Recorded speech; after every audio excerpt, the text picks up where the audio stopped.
So I'm going to start off this video by telling you guys that every night, every day, I think about making videos, and it's kind of hard for me to sneak away. All my little people, my little monsters, they're a little bit nosy about this whole thing.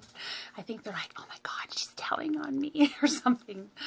So I have to like sneak away. I literally just told my children, I'm like, I gotta go to the room for a little bit. So have you ever left your house and left a combination of your children home and not gone for that long, and then on the way home or close to when you're home, you get either a text message or some sort of communication that tells you something went down, right? So tone of voice, something went down. I am a huge stickler for tone of voice. I practice it and I preach it to myself and I preach it to my kids way early on. I think everything that can be said in a nice way, in a nice tone of voice, and in a respectful way, in a respectful tone of voice. Two children, very different ages. One is asking the other child for something, and the child hands it to them, and because they didn't get exactly what they want, uses an ugly tone of voice. Sometimes these children are at very different stages, but they all have different personalities and they might be at different places. So I always try to assess the situation and figure out, okay, which one is more imminent, which one is more to deal with. So in my situation, one happens to be working on not being reactive to the other. So I tell that one, you know, go to your place and we'll follow up, we'll talk. Okay, the other one, I just ask flat out. I have a sense that there's a tone of voice issue, and I just ask flat out. I say, you know, did you use an ugly voice? And this person says yes. So I say, why? Tell me why. Tell me exactly why, exactly what happened. So we go into it a little bit, and there's never a reason to use an ugly voice. And I can tell in this person's face, and I say, so I need you to sit down and I need you to think about this, and I'll be back. So the first thing I do is have that young person completely away from other people, other activities, in a place where they can look in the mirror per se. I think that's really important. And let's talk about cell phones for a minute, okay? Take away the cell phone. Take away the cell phone. When I'm dealing with an issue like this with my kids, we're not doing extracurricular activities and we're not doing things and getting on your phone. And why the phone specifically? Because that's what our young people are using right now to communicate with their friends, whether it be Facebook or just text or Snapchat or who knows what, Musically, whatever. It's all out there. But here's the reality. If you, as a person, it could be me, if I've got something going on in me that I need to look at, I cannot stare myself in the mirror per se if I am on my phone texting my bestie saying, oh, my mama this, my mama that, and this is what's going on, right? Or posting on Facebook or whatever. You've got to get rid of those things, because the young person can never get to the point where they will look in the mirror, not only at the existing situation and circumstances, but be able to process it enough to realize that this type of situation and circumstance now real time has an impact on how they will react to real life situations when they get in the big world, right? And that's what we're trying to do, is get our young people ready for the big world. So I had to think about this for just a minute. So I'm going to give an example that is a direct kind of parallel to my situation. So you have one person who says to the other person, hey, can you hand me that towel? Okay. And then you have that person hand this person who asked a towel. And then the person who asked for the towel wanted a different towel. Okay.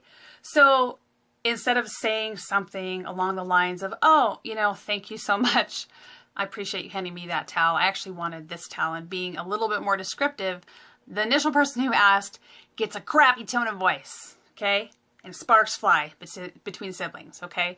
So what I do is I come down and I'm talking to the person who asked, and I'm getting to the nitty-gritty of the situation, and I say to that person, this is something I talk about with my kids quite often, actually. We cannot read each other's minds. So when I or somebody asks for something, oftentimes everything in our mind, the other person cannot read our minds. So if somebody says to you, please hand me the towel. And you just hand them a towel. You don't know what towel they want, if they wanted a certain towel. I say, so what could you have done different? What could you have done different? You wanted something specific, right? You used an ugly voice, but what could you have done different? What did you really want? What can you do to be respectful? Can you go back and say to that person, you know, thank you for handing me that towel. That was very nice of you. Thank you so much. I actually really wanted the yellow towel that's just up and to the left. Okay, so that's the kind of situation I had.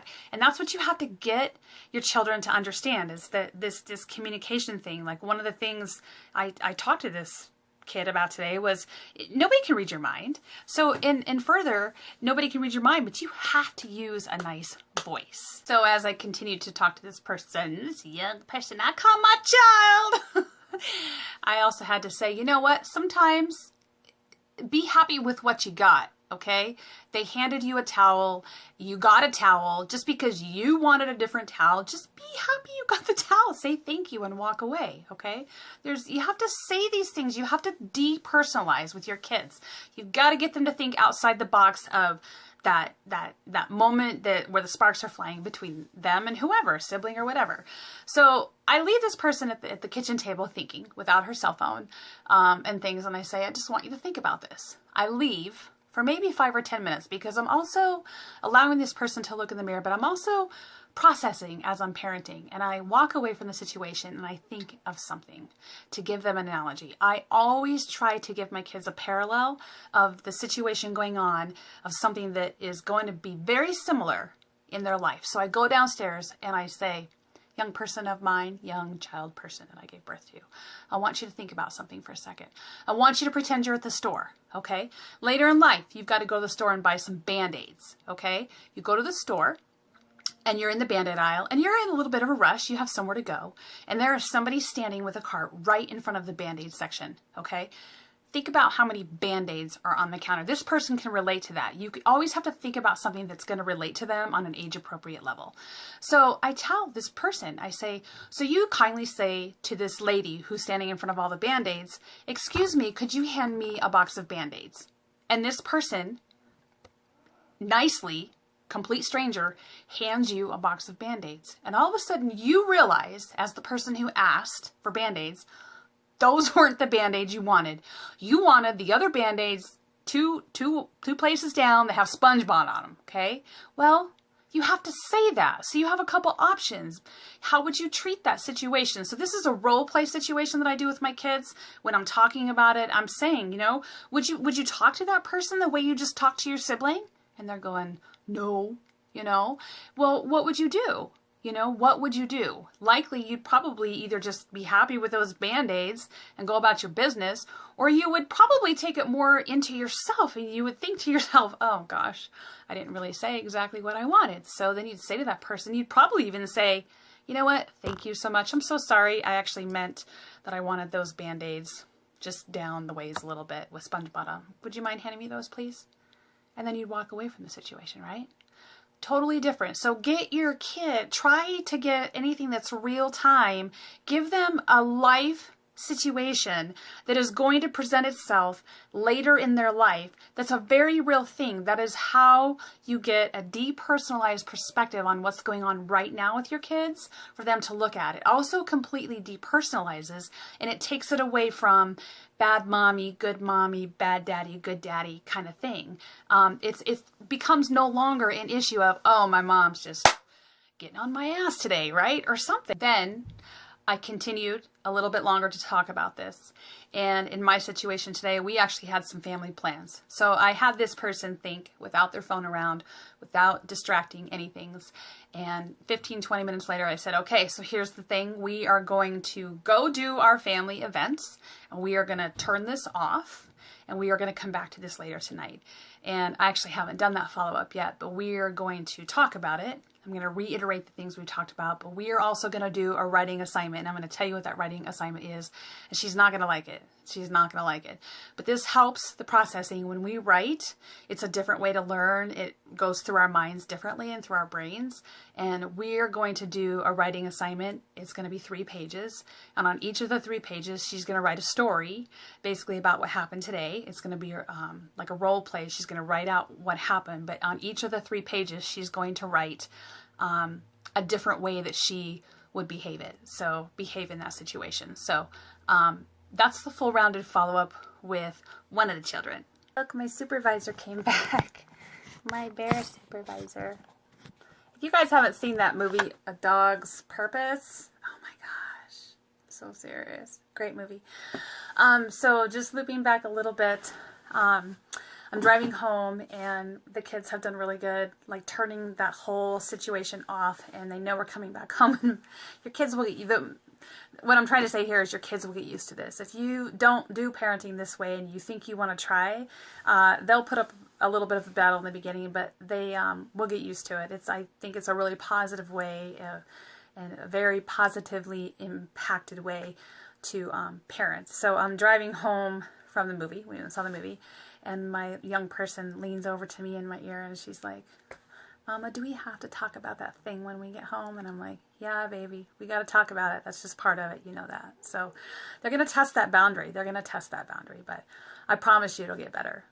Lastly, with the other child, in my particular situation, I'm going to do a lot more positive reinforcement on this one because I have a person who, like I said earlier, is working really hard to not be reactive. The other thing that I did that I think is going to help me deal with the second child is, in my situation today, I think it was really important that the one child who was kind of away dealing with the not reacting stuff, that child was able to hear me parent the other child, who really was the person who had the ugly voice. It does take two to tango, but it's a different situation with each person. So yeah, that's it for the parenting. If you guys have any specific questions, seriously, send me a message or whatever. And have a good night. Peace out.